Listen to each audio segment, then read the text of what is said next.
Welcome to सफलता classes. सफलता classes में आपका स्वागत है। मैं अभय चंद कुमार। हम लोग फिर से जो पॉलिटिकल साइंस का जो हम लोग रिवीजन क्लास चालू किए थे, हम लोग ये इसका पार्ट नंबर 2 है। इससे पहले पार्ट 1 अपलोड कर चुके हैं। अगर आप लोग उसे नहीं जाकर देखे हैं तो उसे ज़रूर जाकर देखें।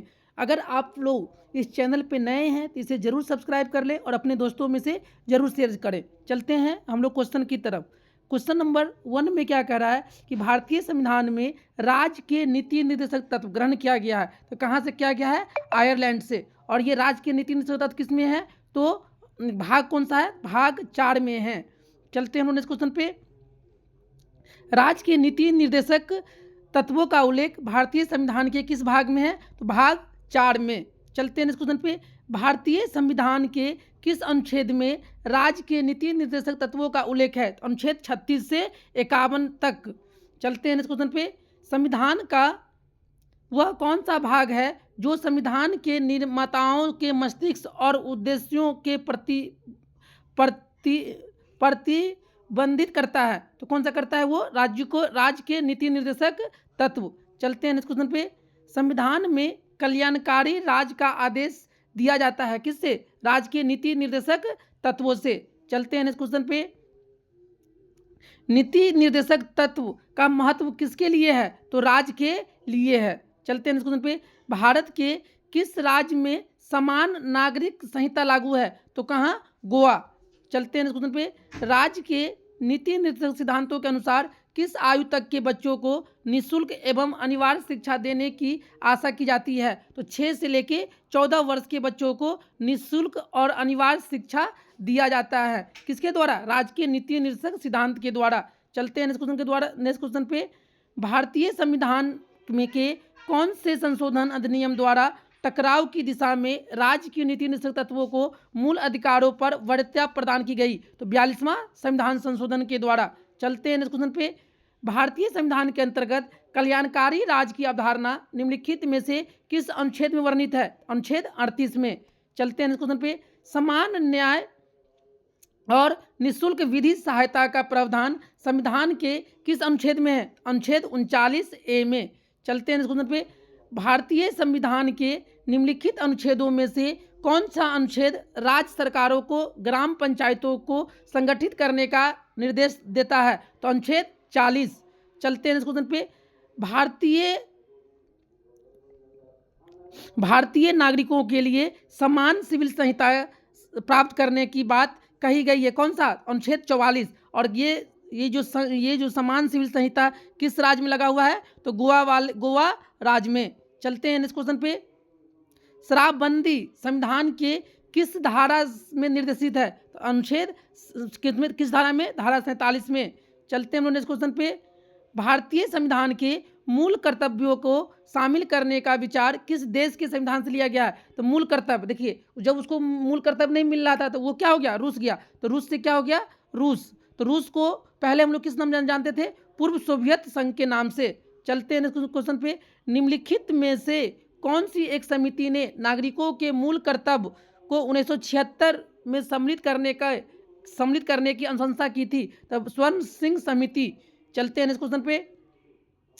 मौलिक कर्तव्यों को निर्धारित किया गया तो 42वें संविधान संशोधन 1976 के द्वारा। चलते हैं इस क्वेश्चन पे। 42वें संविधान संशोधन के 10 आचार आदर्शों को किस नाम से जाना जाता है? तो मौलिक कर्तव्य के नाम से। चलते हैं इस क्वेश्चन पे। 1976 में 42वें संविधान संशोधन द्वारा संविधान में नागरिकों के लिए कितने मौलिक कर्तव्य निश्चित किया गया? 10। चलते हैं इस क्वेश्चन पे। भारतीय संविधान के मूल कर्तव्य कब समाविष्ट किया गया? 1976 ईस्वी में। चलते हैं इस क्वेश्चन पे। भारत के संविधान के किस अनुच्छेद में मौलिक कर्तव्यों की चर्चा है? तो अनुच्छेद 51A में। अनुच्छेद 51A में। चलते हैं इस क्वेश्चन पे। वर्तमान में संविधान में कुल कितने मूल कर्तव्य है? अभी वर्तमान में कितने हैं? 11। चलते हैं इस क्वेश्चन पे। किस संवैधानिक संशोधन अधिनियम द्वारा संविधान में मूल कर्तव्यों को सम्मिलित किया गया? तो 42वां संविधान संशोधन 1976 के द्वारा। चलते हैं इस क्वेश्चन पे। भारत के प्रत्येक नागरिक का कर्तव्य होगा प्राकृतिक पर्यावरण का संरक्षण एवं सुधार। उपरोक्त कथन भारतीय संविधान के किस अनुच्छेद में है? तो अनुच्छेद 48A में। चलते हैं नेक्स्ट क्वेश्चन पे।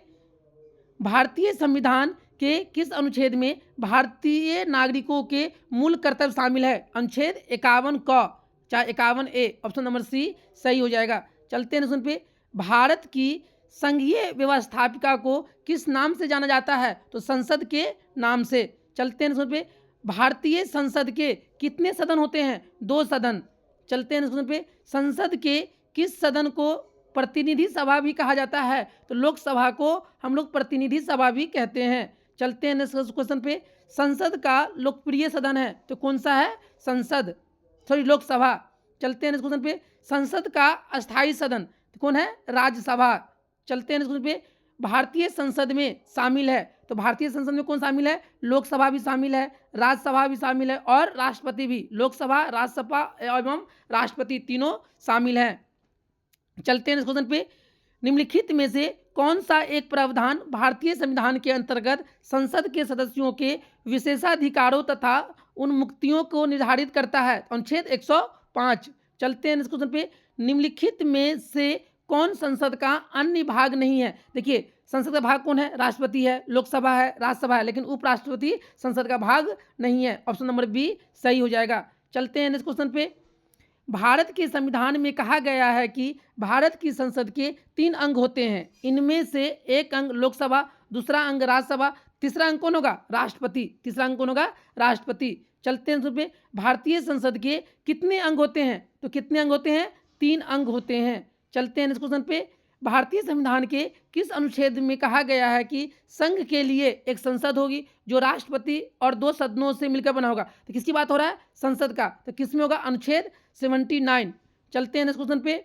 संसद का निम्न सदन एवं उच्च सदन कम से कम, देखिए अब ये संसद है, संसद के 3 अंग होते हैं। संसद के कितने अंग होते हैं? 3 अंग। एक होता है लोकसभा, एक होता है राज्यसभा और एक होता है राष्ट्रपति। कौन होता है? राष्ट्रपति। इसको मतलब इस अनुच्छेद याद करने क्या याद करेंगे? सरला। क्या याद कर लेंगे? सरला। स से संसद, र से राज्यसभा, ल से लोकसभा। संसद का उल्लेख किस अनुच्छेद में है? तो 79 में, राज्यसभा का 80 में और लोकसभा का 81 में। इसमें लोकसभा को हम लोग क्या कहते हैं? निम्न सदन। क्या कहते हैं इसको? निम्न सदन। राज्यसभा को क्या कहते हैं हम लोग? उच्च सदन। क्या कहते हैं? उच्च सदन। मतलब लोकसभा में अगर कोई भी व्यक्ति अगर आना चाहता है तो इसके लिए उम्र सीमा कितना होना चाहिए? कम से कम 25 वर्ष। और राज्यसभा में कितना? 30 वर्ष। कितना? 30 वर्ष। और राष्ट्रपति के लिए कितना उम्र चाहिए? तो 35 वर्ष। अब चलते हैं हम लोग क्वेश्चन पे। कह रहा है कि निम्न सदन, तो निम्न सदन कौन हो जाएगा? लोकसभा। और उच्च सदन कौन हो जाएगा? राज्यसभा। तो लोकसभा और पहले होगा, पहले कह रहा है निम्न सदन तो लोकसभा, फिर उच्च सदन तो कौन होगा? राज्यसभा। चलते हैं पे। संसद को भंग करने के लिए कौन सक्षम है? तो कौन सक्षम है? राष्ट्रपति। चलते हैं पे। भारतीय संसद के संप्रभुता प्रतिबंधित है किसमें? भारत के राष्ट्रपति के शक्तियां। चलते हैं पे। संसद के कितने सत्र होते हैं? तो बजट सत्र भी होता है, मानसून सत्र भी होता है, शीतकालीन सत्र, उपयुक्त में से सभी। चलते हैं पे। संसद के 2 क्षेत्रों के बीच अधिकतम कितना अंतराल दिया जा सकता है? तो 6 माह से अधिकतम अंतराल नहीं दिया जा सकता है। चलते हैं नेक्स्ट क्वेश्चन पे। भारतीय संसद के दोनों सदनों की संयुक्त बैठक किस संबंध में होती है? तो साधारण विधेयक के संबंध में। चलते हैं नेक्स्ट क्वेश्चन पे।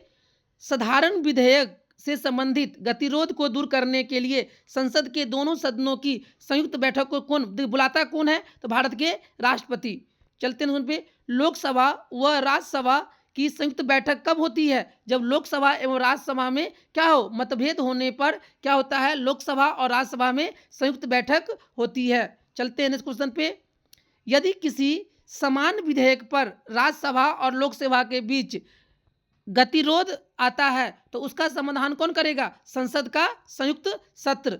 चलते हैं पे। स्वतंत्र भारत के संसदीय इतिहास में अभी तक कितनी बार संयुक्त बैठक बुलाई गई है? तो 3 बार। चलते हैं पे।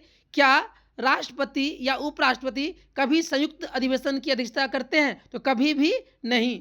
चलते हैं पे। संसद के दोनों सदनों के संयुक्त अधिवेशन की अध्यक्षता कौन करता है? तो कौन करेगा? लोकसभा का अध्यक्ष। कौन करेगा? लोकसभा का अध्यक्ष। संसद के संयुक्त बैठक को कौन संबोधित करता है? देखिए बुलाता भी कौन है? राष्ट्रपति। संबोधित भी कौन करता है? तो राष्ट्रपति। ऑप्शन नंबर डी सही हो जाएगा।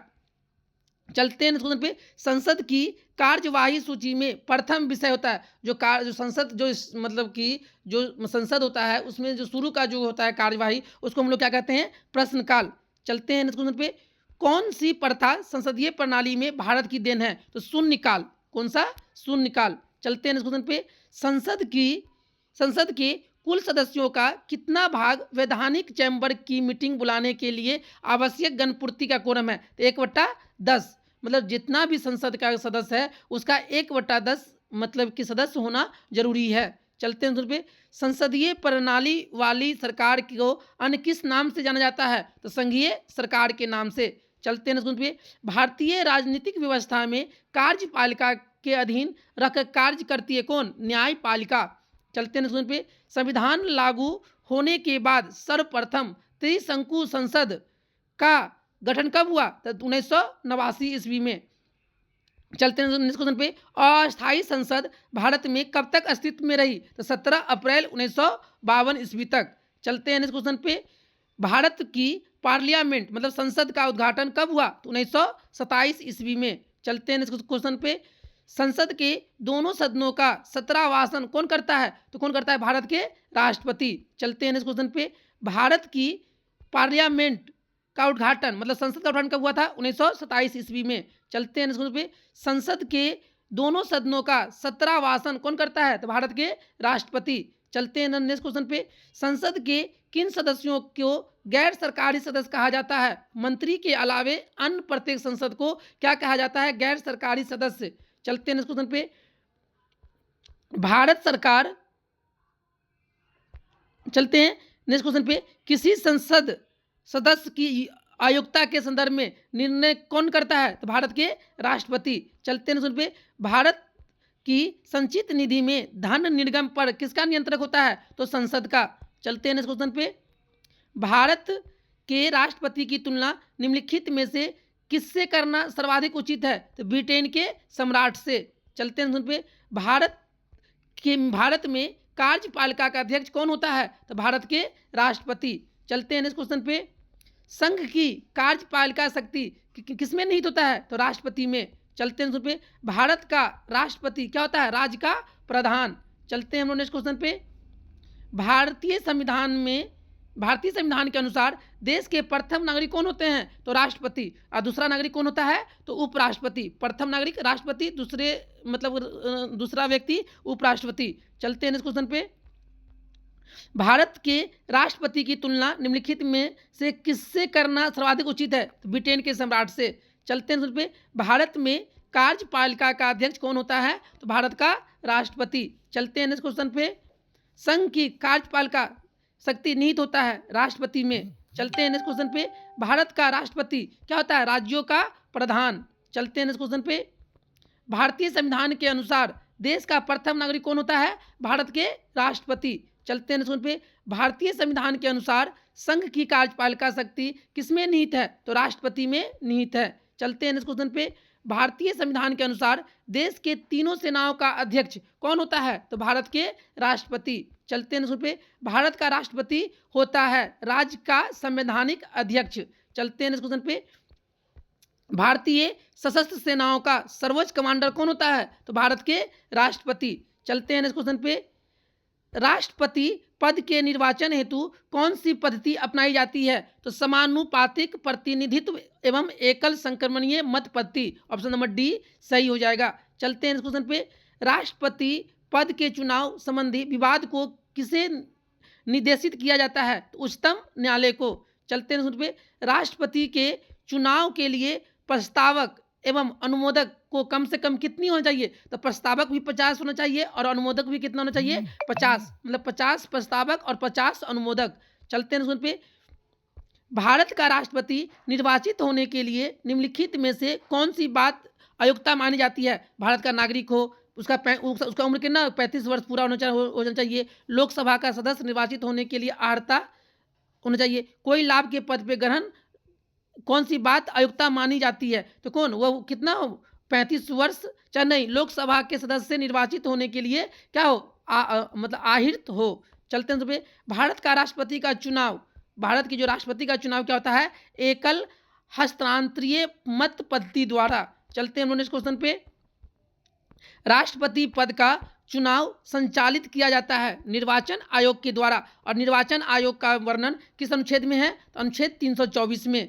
चलते हैं क्वेश्चन पे। भारत में किसके चुनाव में अनुपातिक प्रतिनिधित्व चुनाव प्रणाली अपनाई जाती है? तो भारत के राष्ट्रपति के चुनाव में। चलते हैं नेक्स्ट क्वेश्चन पे। राष्ट्रपति चुनाव संबंधी मामले किसके पास भेजे जाते हैं? तो उच्चतम न्यायालय के पास। चलते हैं नेक्स्ट क्वेश्चन पे।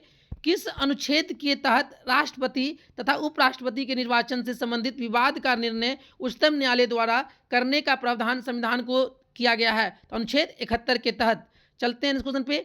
राष्ट्रपति पद के उम्मीदवार को चुनाव प्रचार हेतु कितना समय मिलता है? तो 2 सप्ताह का। चलते हैं इस क्वेश्चन पे। भारत के राष्ट्रपति का चुनाव कितने वर्षों के लिए होता है? तो 5 वर्षों के लिए। चलते हैं इस क्वेश्चन पे। किस अनुच्छेद के तहत राष्ट्रपति अपने पद ग्रहण करने की तिथि से 5 वर्ष की अवधि तक अपने पद पर बना रहेगा? तो अनुच्छेद 56। और भारत का एक राष्ट्रपति होगा, किसमें लिखा हो गया है? तो अनुच्छेद 52 में। और भारत के राष्ट्रपति को हटाया जाता है किससे? महाभियोग की प्रक्रिया लगा के। और ये किसमें वर्णन है? अनुच्छेद 61 में। चलते हैं नेक्स्ट क्वेश्चन पे। भारत में के राष्ट्रपति को उसके पद से हटाया जा सकता है संसद के द्वारा। चलते हैं सुन पे। भारत के राष्ट्रपति को पद से हटाने की प्रक्रिया क्या है? संसद के द्वारा महाभियोग। अब महाभियोग का वर्णन किस अनुच्छेद में है? तो अनुच्छेद 61 में। चलते हैं नेक्स्ट क्वेश्चन पे।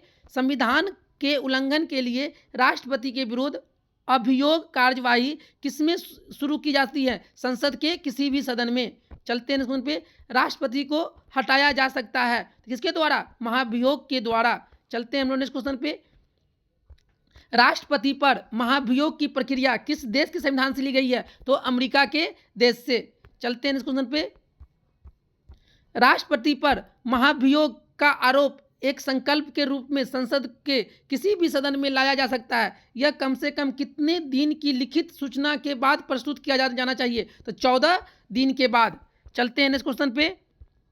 मुख्य न्यायाधीश की अनुपस्थिति में राष्ट्रपति किसके समक्ष शपथ लेगा? तो सर्वोच्च न्यायालय का वरिष्ठ न्यायाधीश के के समक्ष।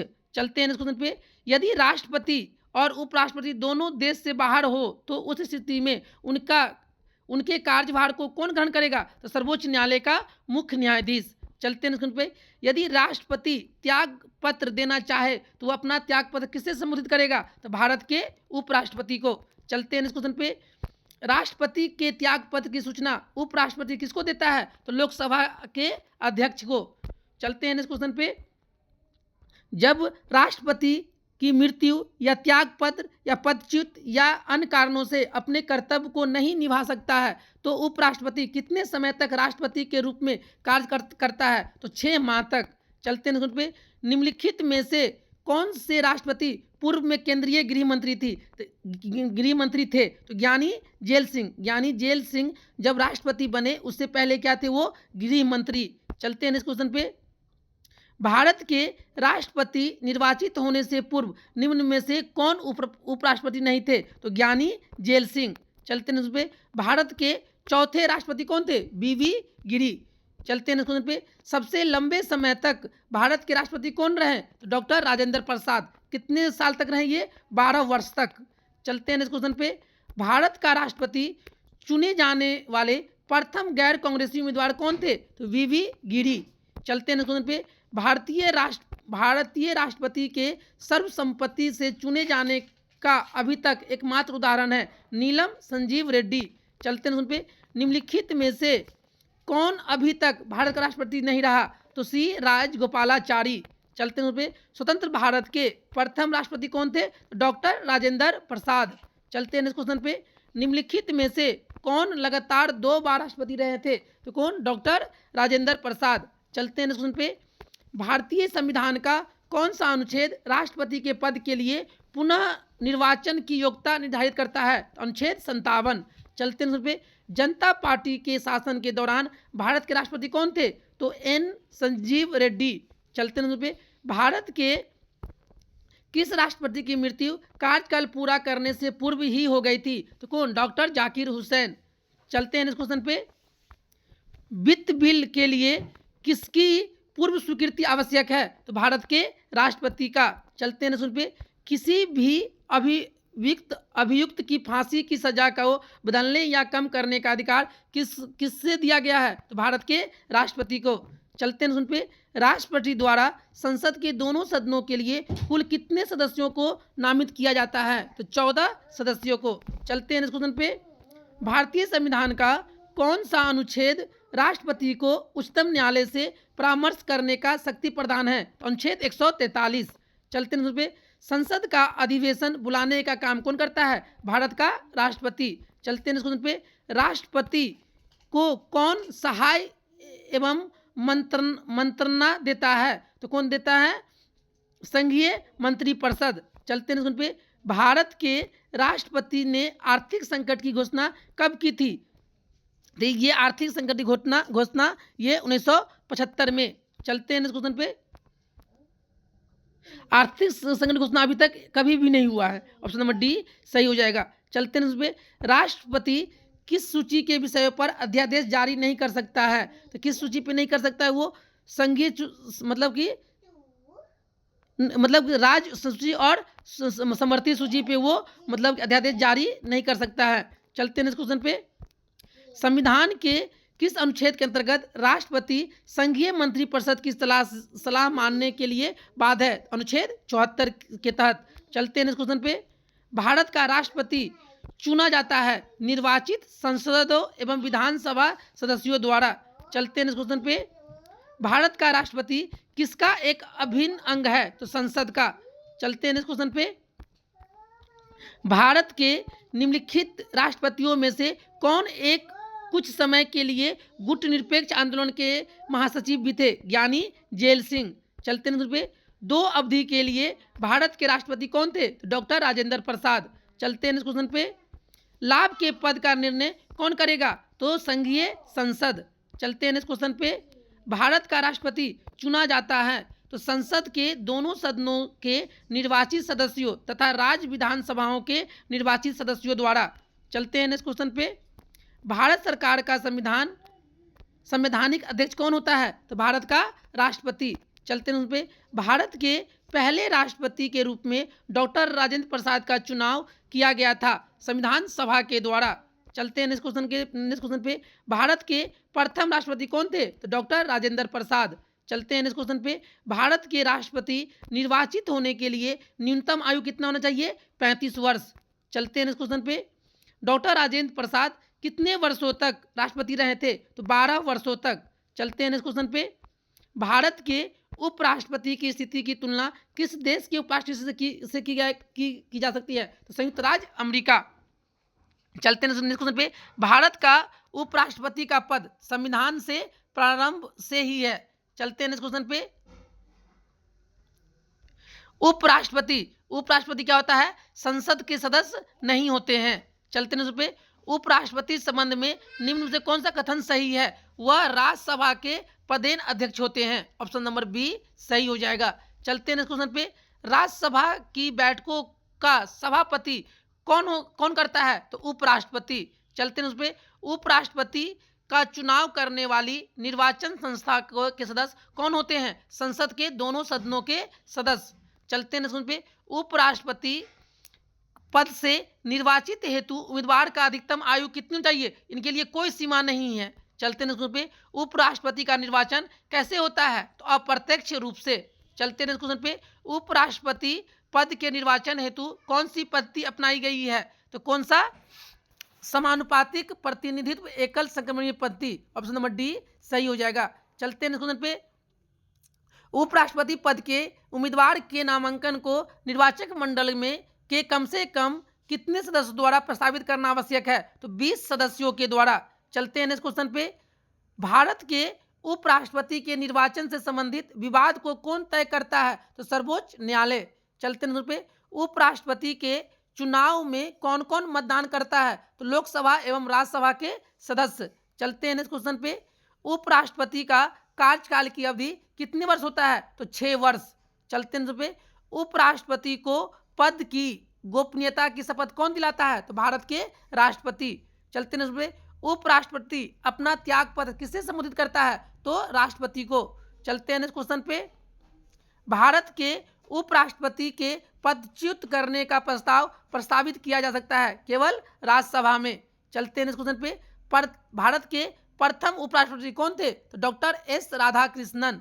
चलते हैं नेक्स्ट क्वेश्चन पे। भारत के राष्ट्रपति निर्वाचित होने से पूर्व निम्न में से कौन उपराष्ट्रपति नहीं थे? तो ज्ञानी जेल सिंह। चलते हैं नेक्स्ट पे। किसने 2 पूर्ण अवधियों के लिए भारत के उपराष्ट्रपति के पद संभाला था? तो डॉक्टर एस राधाकृष्णन। चलते हैं नेक्स्ट क्वेश्चन पे। किस एकमात्र उपराष्ट्रपति की मृत्यु पद पर आसीन रहते हो गया? तो कृष्ण कांत का। चलते हैं नेक्स्ट क्वेश्चन पे। निम्नलिखित में से किस उपराष्ट्रपति ने राष्ट्रपति पद के लिए निर्वाचन में भाग लेने के लिए अपने पद से त्याग दिया था? तो कौन था? बीबी गिरी। चलते हैं पे। निम्नलिखित में से कौन सर्वाधिक समय तक उपराष्ट्रपति पद पर आसीन था? मतलब डॉक्टर एस राधाकृष्णन। चलते हैं पे। भारत का उपराष्ट्रपति किसका पदेन सभापति होता है? तो राज्यसभा का। चलते हैं पे। भारत के उपराष्ट्रपति के पद पर लगातार 2 बार कौन थे? तो डॉक्टर एस राधाकृष्णन। चलते हैं पे। उपराष्ट्रपति का निर्वाचन किसके द्वारा होता है? तो संसद के द्वारा। चलते हैं क्वेश्चन पे। भारत का वह कौन सा एकमात्र दूसरे उपराष्ट्रपति हैं जिन्होंने एस राधाकृष्णन के बाद दूसरी अनुक्रमिक अवधि में पद प्राप्त किया था? तो कौन? M.H. अंसारी। चलते हैं क्वेश्चन पे। भारतीय संसद के अपर हाउस, मतलब अपर हाउस किसे कहा जाता है? राज्यसभा को। चलते हैं क्वेश्चन पे। राज्यसभा को अस्थायी सदन क्यों कहा जाता है? क्योंकि ये कभी भी विघटित नहीं किया जा सकता है, इसीलिए इसको हम लोग क्या कहते हैं? मतलब अस्थायी सदन। चलते हैं पे। राज्यसभा में सीटों की अधिकतम संख्या कितना है? तो 250। चलते हैं क्वेश्चन पे। वर्तमान समय में राज्यसभा में सदस्यों की प्रभावी संख्या कितनी है? तो 245। चलते हैं क्वेश्चन पे। राज्यसभा के लिए राष्ट्रपति द्वारा कितने सदस्य नामित किया जाते हैं? तो 12 सदस्य। चलते हैं क्वेश्चन पे। राज्यसभा में प्रतिनिधित्व होता है, मतलब राज्यों का भी और संघ शासित क्षेत्रों का भी, उपयुक्त में से दोनों का। चलते हैं क्वेश्चन पे। राज्यसभा के लिए प्रत्येक राज्य के प्रतिनिधियों का निर्वाचन कौन करता है? तो विधानसभा के निर्वाचित सदस्य। चलते हैं क्वेश्चन पे। राज्यसभा में राज्यों का प्रतिनिधि किस बात पर निर्भर करता है? राज्यों की जनसंख्या पर। चलते हैं पे। राज्यसभा में किस राज्य की प्रतिनिधि की संख्या सर्वाधिक है? तो उत्तर प्रदेश। चलते हैं पे। उत्तर प्रदेश में राज्यसभा के लिए कितने सदस्य चुने जाते हैं? तो 31 सदस्य। चलते हैं नेक्स्ट क्वेश्चन पे।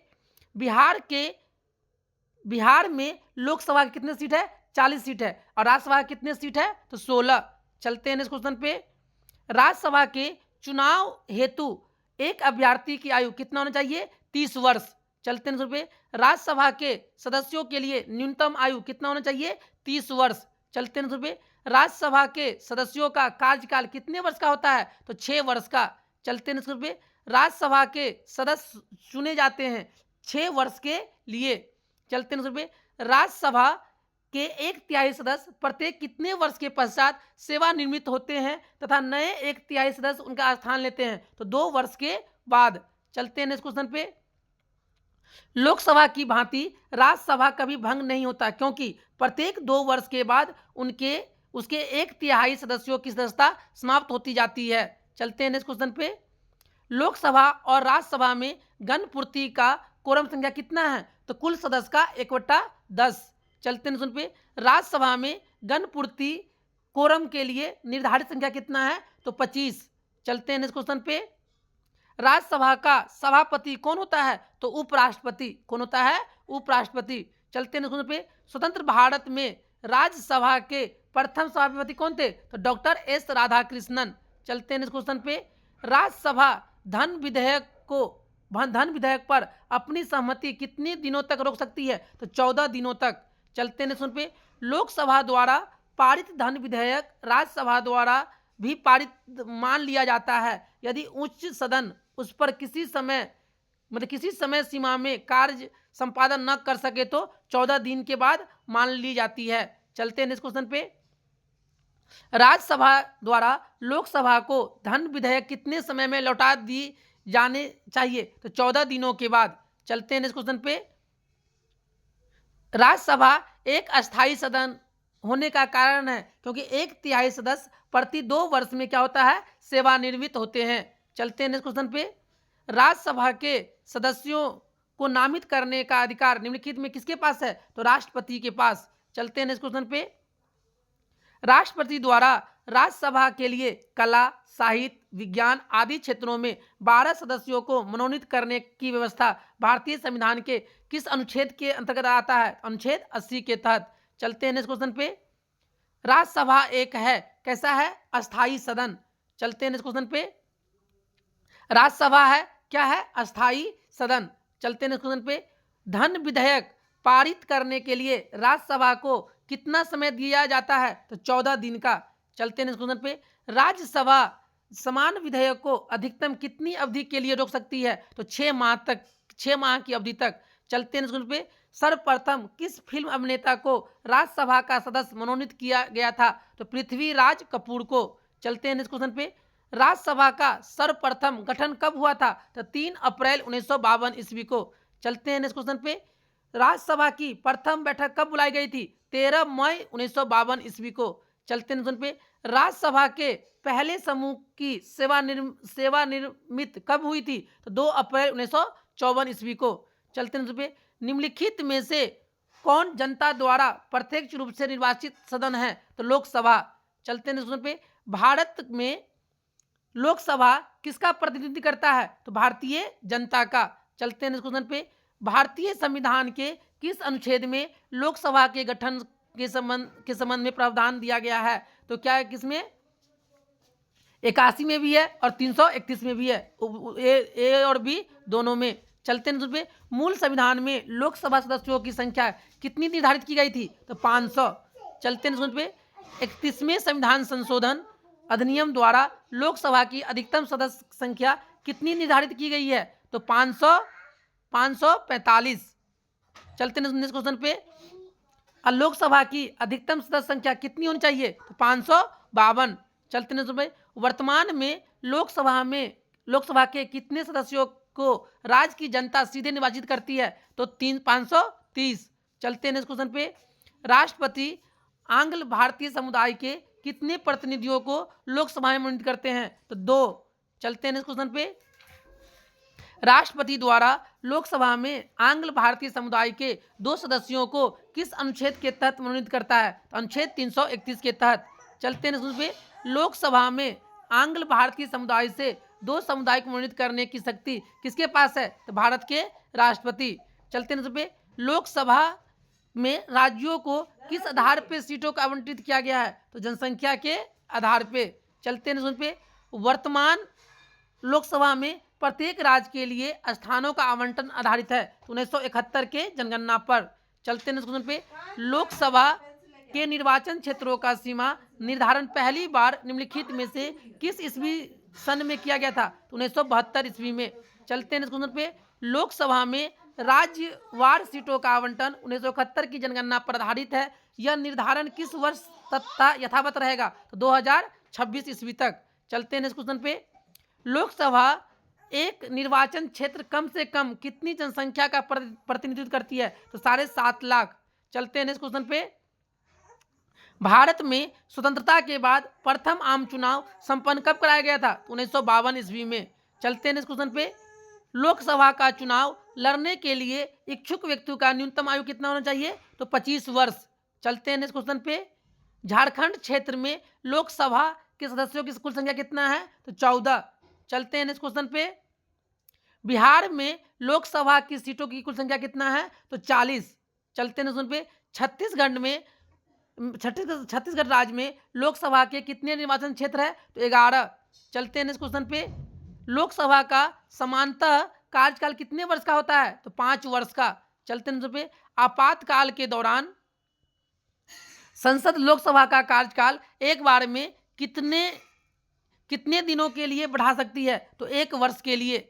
चलते हैं पे। किसी भी दशा में आपातकाल की उद्घोषणा प्रवृत्त न रहने के बाद भी कितने अवधि कितने समय से आगे बढ़ाई नहीं जा सकती है, 6 माह से आगे। चलते हैं लोकसभा में कोरम या गणपूर्ति पूरा करने के लिए कम से कम कितने सदस्यों की जरूरत होनी चाहिए? तो 1/10 कुल सदस्यों का 1/10 भाग। चलते हैं क्वेश्चन पे। लोकसभा सदस्य अपना त्याग पत्र किसको देता है? तो लोकसभा अध्यक्ष को। चलते हैं इस क्वेश्चन पे। लोकसभा को उसके कार्यकाल की समाप्ति के पूर्व भी भंग किया जा सकता है, तो राष्ट्रपति के द्वारा मंत्रिपरिषद की सलाह पर। चलते हैं हम लोग नेक्स्ट क्वेश्चन पे। लोकसभा का नेता कौन होता है? तो भारत के प्रधानमंत्री। चलते हैं नेक्स्ट क्वेश्चन पे। अविश्वास प्रस्ताव किस सदन में लाया जाता है? तो लोकसभा में। चलते हैं नेक्स्ट क्वेश्चन पे। लोकसभा में मंत्रिपरिषद के विरुद्ध अविश्वास प्रस्ताव लाने हेतु न्यूनतम सदस्य कितना होना चाहिए? 50। चलते हैं नेक्स्ट क्वेश्चन पे। प्रथम लोकसभा की पहली बैठक कब हुई थी? तो 13 मई 1952 ईस्वी को। चलते हैं नेक्स्ट क्वेश्चन पे। मंत्रिपरिषद किसके प्रसाद पर्यंत कार्य करता है? तो लोकसभा के प्रसाद पर्यंत काम करता है। चलते हैं नेक्स्ट क्वेश्चन पे। लोकसभा में सदस्यों की अधिकतम संख्या कितना है? 552। चलते हैं नेक्स्ट क्वेश्चन पे। लोकसभा में राज्यों को किस आधार पर सीटों आवंटित किया गया है? तो जनसंख्या के आधार पे। चलते हैं सुन पे। भारत के राष्ट्रपति डैश की अनुशंसा पर लोकसभा को भंग कर सकता है? कौन? मंत्रिपरिषद। चलते हैं नेक्स्ट क्वेश्चन पे। लोकसभा के चुनावों के लिए पात्र होने के लिए न्यूनतम उम्र कितना होना चाहिए? 25 वर्ष। चलते हैं हम लोग नेक्स्ट क्वेश्चन पे। लोकसभा का सत्र एक वर्ष में न्यूनतम कितनी बार बुलाया जाता है? तो 2 बार। चलते हैं नेक्स्ट क्वेश्चन पे। एक दल लोकसभा में विपक्षी दल होने का दावा करता है, इसके पास न्यूनतम कितने सदस्य लोकसभा में होना चाहिए? तो 55। चलते हैं नेक्स्ट क्वेश्चन पे। लोकसभा के लिए वर्तमान में निर्वाचित किए जाने वाले सदस्यों की अधिकतम संख्या कितना है? 543। चलते हैं नेक्स्ट क्वेश्चन पे। निम्नलिखित लोकसभाओं में से किसने 5 वर्षों से अधिक अवधि तक कार्य किया? तो पांचवी लोकसभा। चलते हैं। चलिए इस तरह से हम लोग क्या किए, मतलब कि ये रिवीजन, मतलब कि ये रिवीजन चल रहा है। और ये रिवीजन कौन? इससे पहले ये पार्ट 2 है, इससे पहले पार्ट 1 हम अपलोड कर चुके हैं। अगर आप लोग नहीं देखे हैं तो उसे जाके जरूर देखें। और इस चैनल पे नए हैं तो जरूर सब्सक्राइब कर ले और अपने दोस्तों में से जरूर शेयर करें। Thank you for watching this video.